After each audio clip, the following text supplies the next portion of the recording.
The foggy streets of Milan seemed ever more claustrophobic as Elsa walked home after her evening class at the university. The vintage street lamps cast long shadows that seemed to whisper tales of the old city's enigmatic past.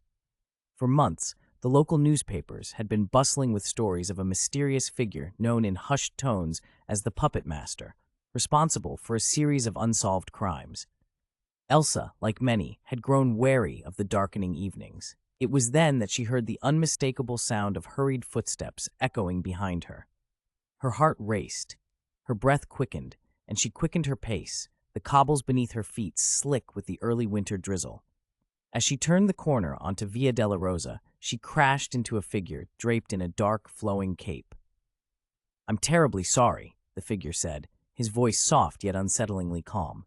In his hand, he carried a crimson leather glove, which he quickly tucked away into his pocket.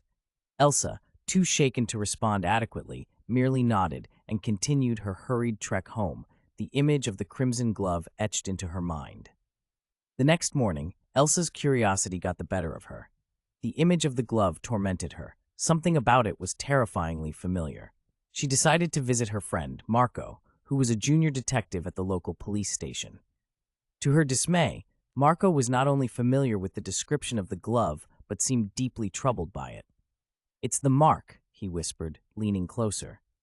"The puppet master always leaves a crimson glove at the scenes. It's sort of his calling card. But Elsa, how did you come to see it?" She recounted the previous night's encounter, noticing Marco's increasing concern. The detective insisted on escorting Elsa for the next few evenings. Yet, each night was uneventful, and Elsa's initial fear began to ease. That was until the art exhibition at Villa Reale, exactly a week later. Local artists had gathered, showcasing avant-garde pieces meant to captivate the affluent and the intellectual alike. Elsa, herself an art enthusiast, wandered through the crowded gallery, her thoughts lingering on the unnerving events of the week past. As she admired a particularly striking sculpture, she felt a tap on her shoulder. Turning around, her heart nearly ceased to beat. It was the man with the crimson glove. Before she could react, he pushed a folded piece of paper into her hand and promptly disappeared into the throng of people.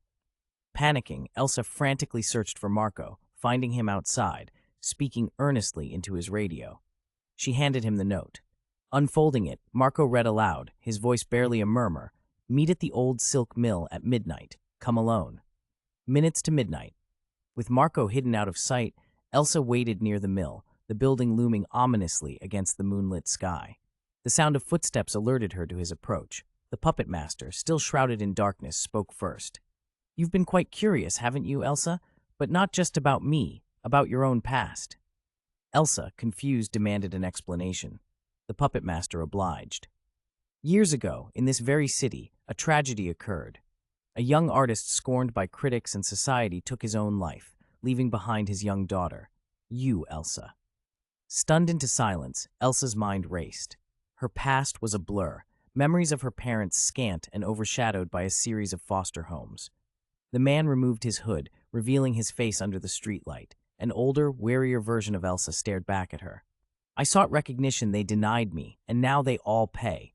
But you, my child, were never meant to be part of this." As he reached out, Marco stepped forward, badge glinting. But Elsa stopped him, her voice steady. "No, let him go." Conflicted emotions surged within her as she watched the puppet master disappear into the shadows.